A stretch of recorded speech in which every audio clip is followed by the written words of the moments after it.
The Philadelphia Phillies have clinched the NL East, while the Seattle Mariners are trying to make it a race with the Houston Astros in the AL West, and the Arizona Diamondbacks are slipping in the wild card race. We'll break it all down on this episode of First Pitch.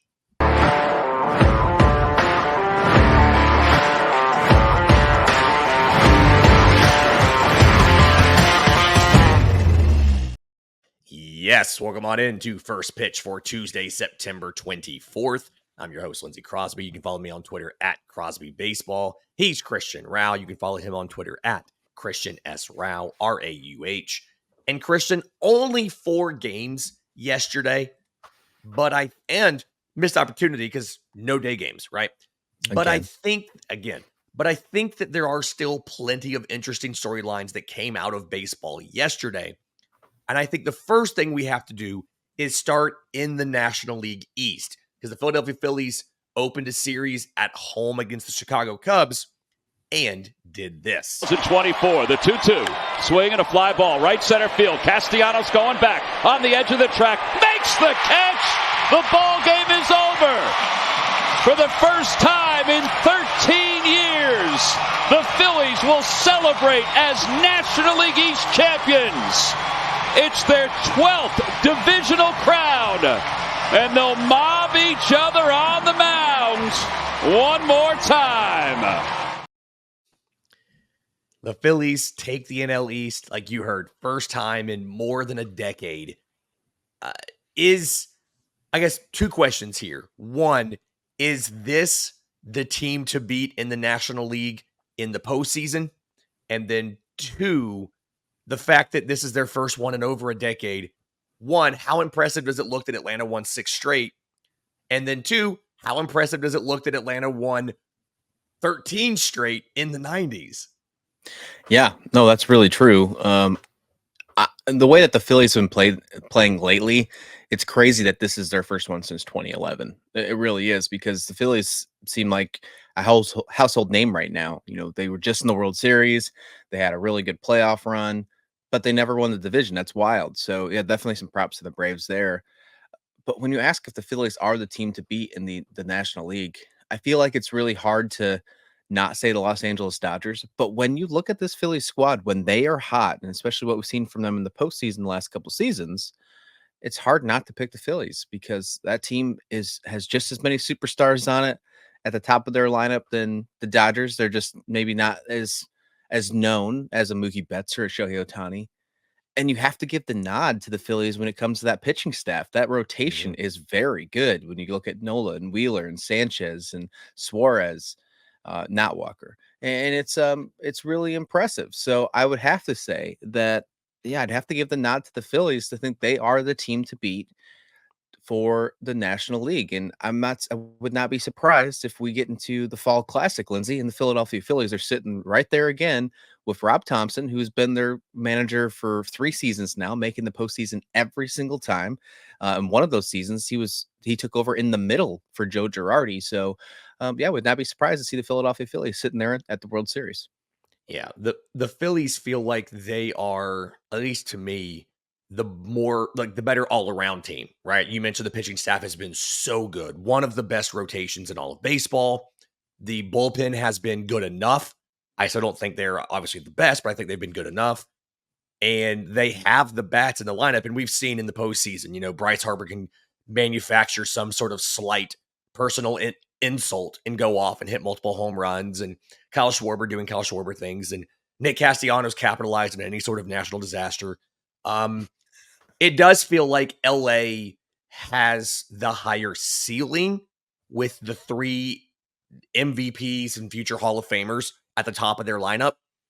But I do think the pitching questions for LA make it where the ceiling is higher, but the floor is lower. And you could see LA getting knocked out in the first round with some bad pitching performances and some bad games from Freeman and Betts. I don't think Ohtani's ever going to have a bad game ever again, but if Betts and Freeman can't get it going at the plate, you could see how LA could get knocked out. But Philly feels like it's a deep enough lineup to go to at least make it through whatever their first round matchup is, which will be the divisional series. They're going to have one of the 2 best records in the National League and get that bye.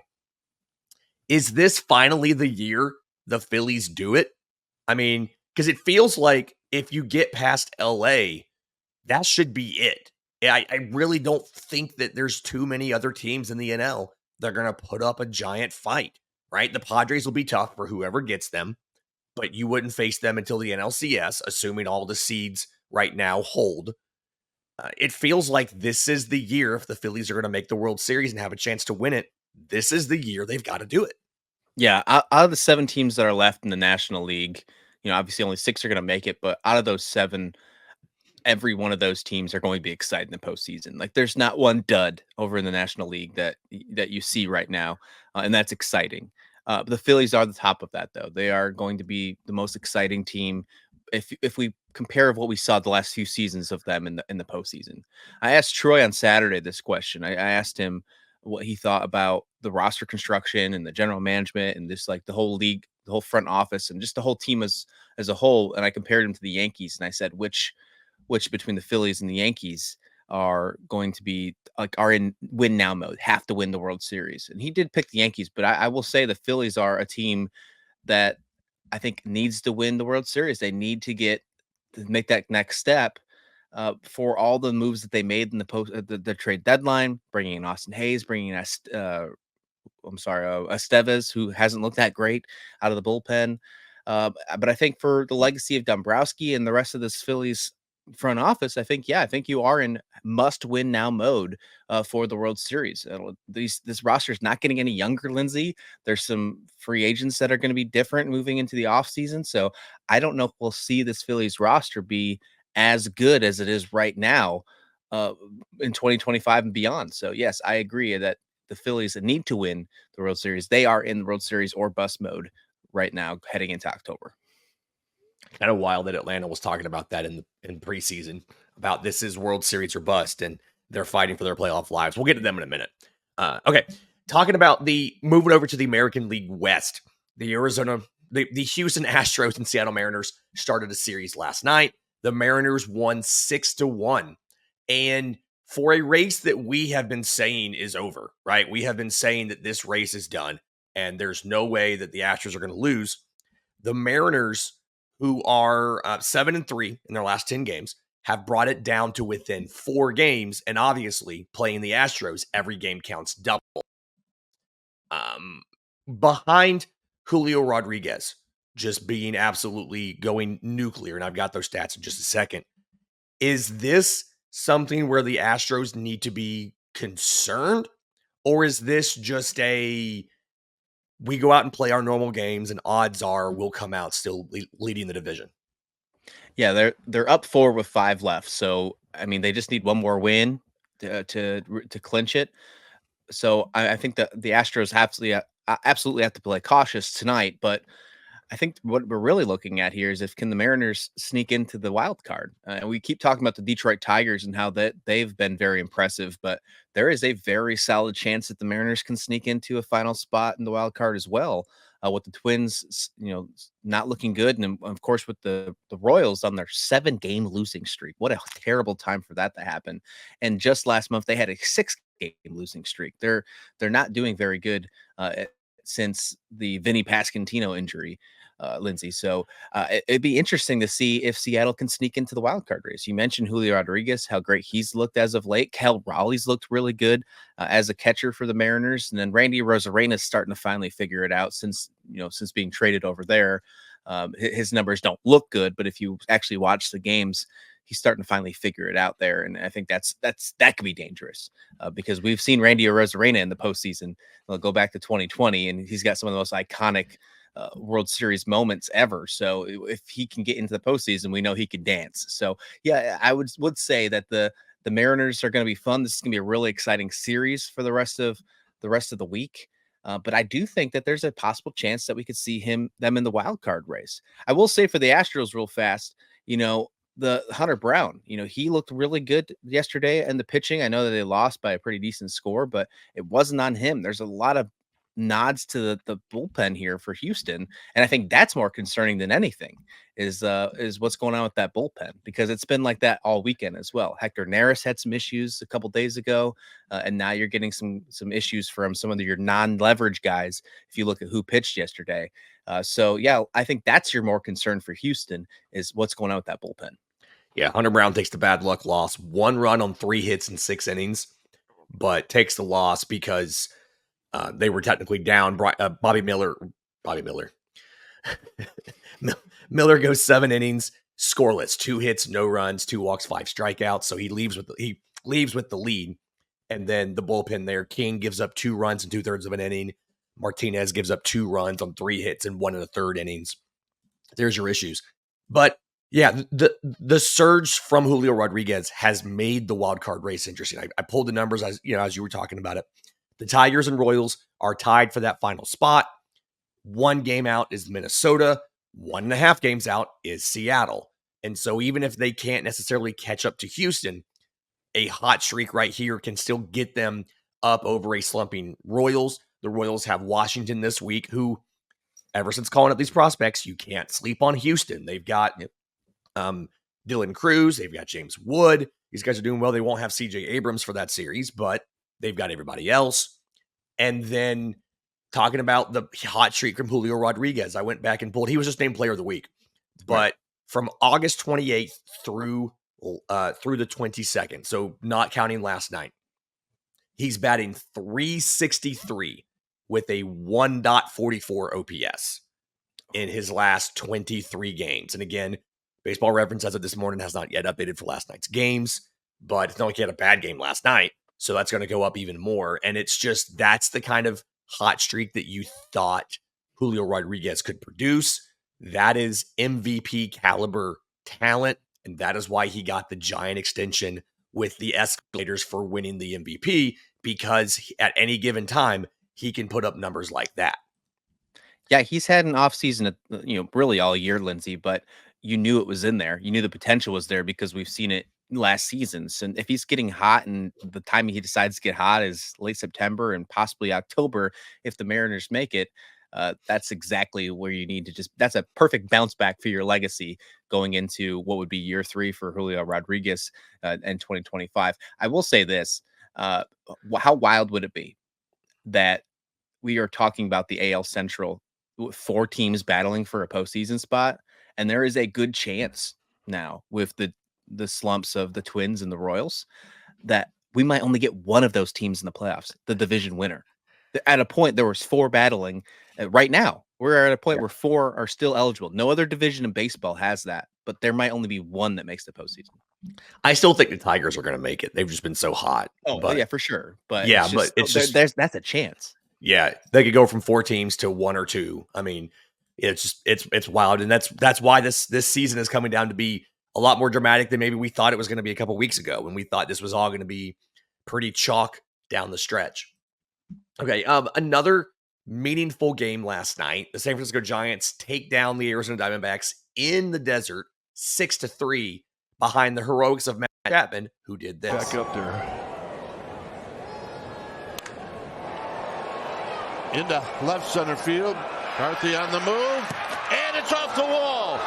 And it kicks way away from everybody. Chapman is on the move. And they're going to wave him in. And the throw home. It is not in time.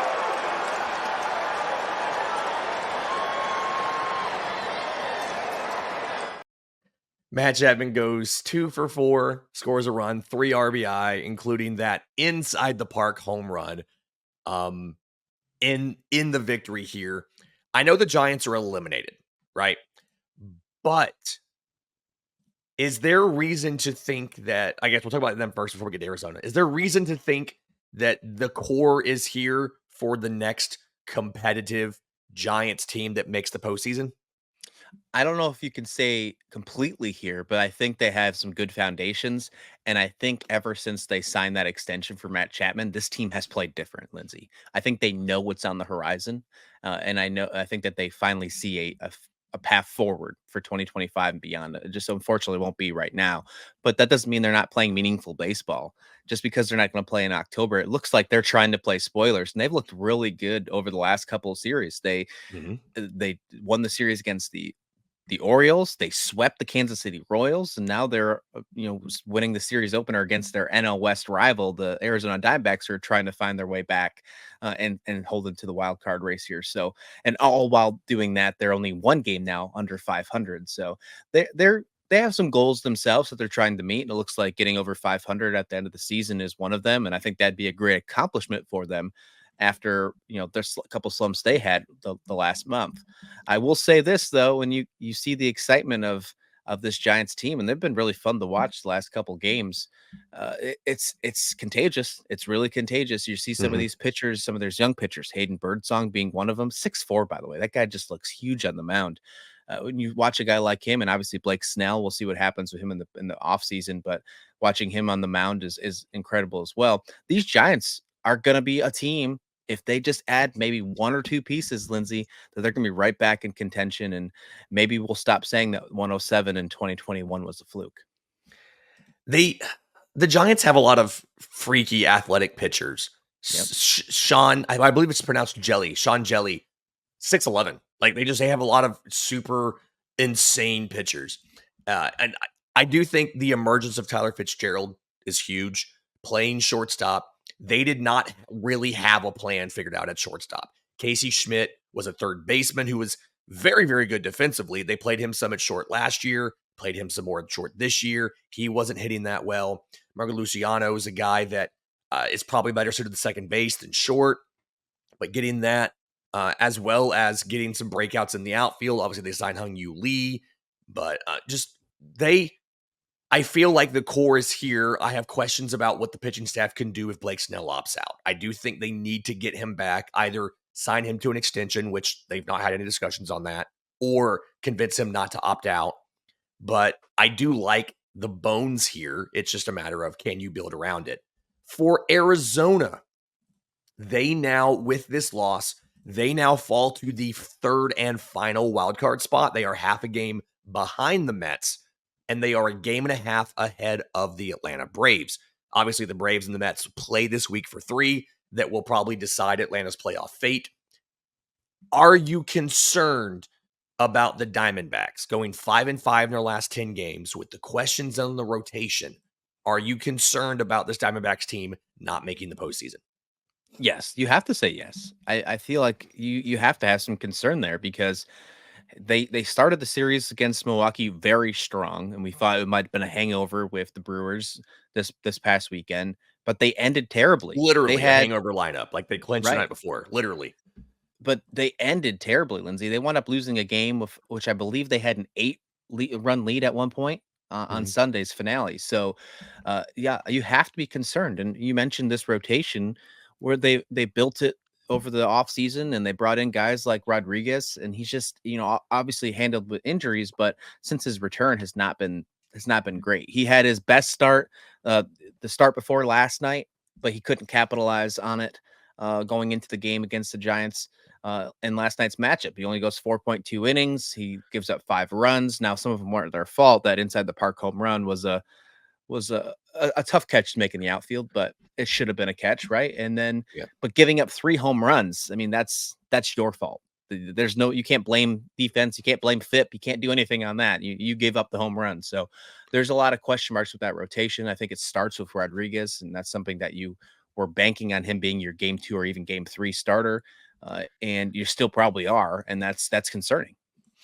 Yeah, with the loss last night, Arizona's chances of holding on to the wild card dropped from 82.8% to 73.1%. So that was a 9% drop with that loss. Atlanta's odds went up from 41.5 to 46.7. So that was a little bit of a meaningful swing there. We'll see what happens. Obviously, this week, Arizona and San Francisco will continue playing. Again, Braves take on the Mets. We'll preview all those in a minute. But getting into quick pitch, we already mentioned that Julio Rodriguez was player of the week last week. The other player of the week, I don't think we have to be surprised by this. Shohei Ohtani, for what did he do? What he did over the weekend, going for 6 and having one of the greatest offensive performances we've ever seen in Miami. And like, is that just a slam dunk? Like, was there any way he didn't win that? I mean, absolutely. Could you imagine if somebody else got it? Like after doing that, could you imagine it's like, oh, and by the way, Kyle Schwarber, you're the National League Player of the Week. Congratulations. Like if you were Schwarber, could you accept that? Like, could you do that? Absolutely not. Shohei Ohtani has been insane, and you guys talked about it on yesterday's show while I was out, Yeah. and how fantastic he has been, and how he's chasing 55-55. I will say, and we're going to pull the clip if he does it. We did a quick pitch, a quick fire about a couple weeks ago, and you asked the question, will Shohei Ohtani get to 50-50? And I think I remember saying yes, and he will do 55-55. So I'm banking on that and hoping we can pull that clip. That would be a nice little feather in your cap there. You sure will. Okay. Minor league update. Obviously, the minor league season's over, except for the final championship games in AA and AAA. But the Tigers have called up top pitching prospect Jackson Jobe to work out of the bullpen. He is considered to be one of, if not the best pitching prospect in baseball. Number 3 overall pick in 2021 out of high school. Started the season in high A and made it all the way to AAA this year. 5-3, 2.36 ERA in 21 starts, 96 strikeouts and 91 2/3 innings.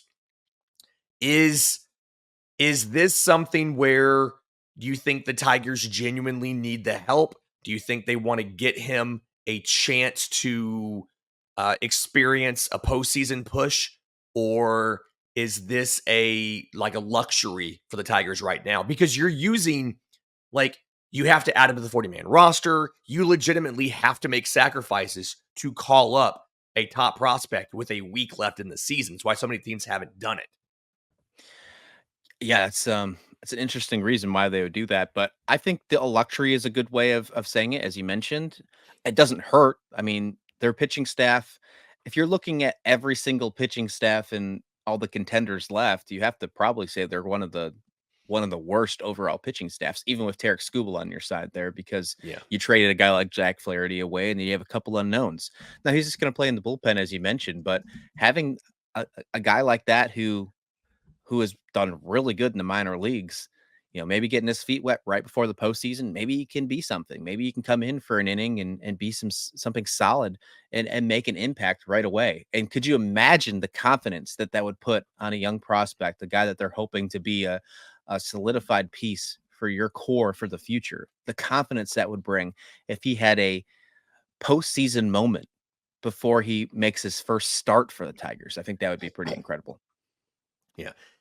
I wrote a freelance piece for SI on their Tigers site a few days ago about when they secured a 500 or better season. And one of the observations I made in there is they've done it despite their moves or losing 3 starting pitchers within a span of 2 weeks in late July. They traded Jack Flaherty to the Dodgers. Kenta Maeda got moved to the bullpen. Reese Olson got hurt. And what they've done is, since then, at the time, they had the lowest starting pitcher innings in baseball from that point on through when I wrote the article, which was Sunday. 190 1/3 innings from the starting rotation. No team had used more openers than them. They had used 5 different relievers to start 24 games since July 25th. But that pitching staff as a whole had also been one of the best pitchers in baseball. League low 181 runs in that same stretch. So it was working. And it feels like adding Jobe is, I think, a little bit more. I think it's halfway between a luxury and a need, right? They've obviously been getting it done with the guys in the pen, but being able to take a guy as good as that and say, hey, we're going to let you go have 2 or 3 innings. Go through the order one time. You're not starting the game. You're going to come in. We're going to be up 2-0 already. You're going to get the 2nd through the 4th innings. Go through the lineup once. I think that's a valuable learning experience for him, as well as gives them some high quality innings that they weren't necessarily getting from some of the back. I think it's a good move. I think that it's something that they needed to do, and I'm happy to see what the youngster can do. Flip side of this, you call up a youngster, one of the promising young players. one of the more tenured players in baseball is officially calling it quits. Charlie Blackmon of the Colorado Rockies is calling it a career. He announced last night he is retiring at the end of the season. Quick reminder here, second round pick in 2008 out of Georgia Tech. Played his entire career in Colorado, 4 All-Star selections, 2 Silver Sluggers, peaked with a 5th place finish in MVP in 2017. Will retire pending a bad week with a 292 career batting average across 14 years for Colorado and 67 triples. He's obviously not a Hall of Famer. We're not at that point. But is this a first ballot Rockies Hall of Fame guy in Charlie Blackmon? Oh yeah, he's a Rockies Hall of Famer for sure. Just for the 14 years alone, I mean, you don't see that happen enough anymore across this league, and he deserves all the credit in the world for staying 14 years with the Rockies. I mean, that's got to be tough in itself. But either way, he's become a Colorado legend. There's been, I mean, people are going to fear the beard for the rest of their lives because of stuff like that. So yeah, no, absolutely.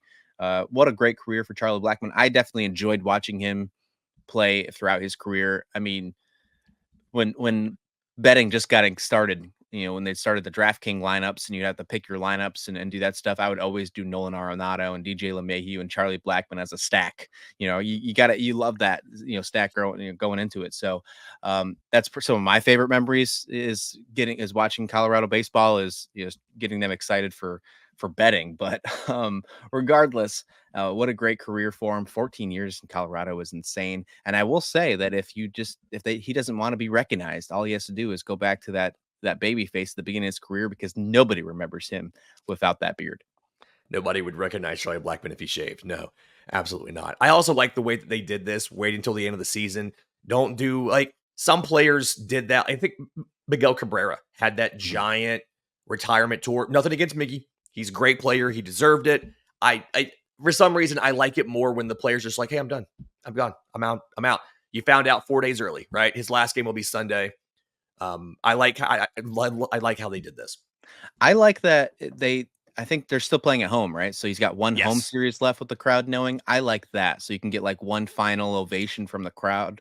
That's cool. I don't want to see the whole season of it, because that's some weird unadded pressure. And then you have this weird feeling, clouding the entire season. But one last home series, especially if you're out of the postseason contention, I like that. Yeah. All right. Full slate of games today to kick off the next to last set of series of this regular season. Hard to believe we're already here. I asked Troy the same question yesterday. Mets visit Atlanta for 3. The Padres visit the Dodgers for 3. Next Sunday, when the season is over and we look back at these 2 matchups, which one of these series will have ended up being more consequential? Braves Mets 100%. And the reason behind that is Dodgers Padres are both going to be in the postseason. So each of those teams are still playing October baseball regardless of what happens with that series. But Braves Mets, there's a good chance, and the chances are high, that one of those teams are done when this month is over, unless the Diamondbacks completely fall off a ledge, which is entirely still in the cards, Lindsay. But regardless, the Mets Braves, I think, are the biggest series. They're going into the series with the Braves only a game and a half behind. Both the Mets, both the Diamondbacks. Game and a half behind Arizona, 2 games behind New York, I believe. Okay, look at that. Yeah. So, I mean, if the Braves win the series, I think that's going to be a wild ending. Can you imagine if the Braves win the series, even if they sweep? Let's just say the Braves sweep and they get a game lead on the Mets. And then we don't know what happens to Diamondbacks. That last 3 games are going to be absolutely nuts heading into the end of the season. I love this. I love that on both the American League and the National League side, we are getting meaningful baseball right up to game 162. Yeah. Braves Mets are tied on the season series. So the winner of this series has the tiebreaker over the other. So it'll be interesting there. Huge. Yeah. This has been First Pitch for Tuesday, September 24th. If you're listening on audio, do us a favor, leave us a 5-star review. If you're on YouTube, subscribe to the channel, hit the notification bell so you know when we drop tomorrow's episode. And until next time, this has been First Pitch.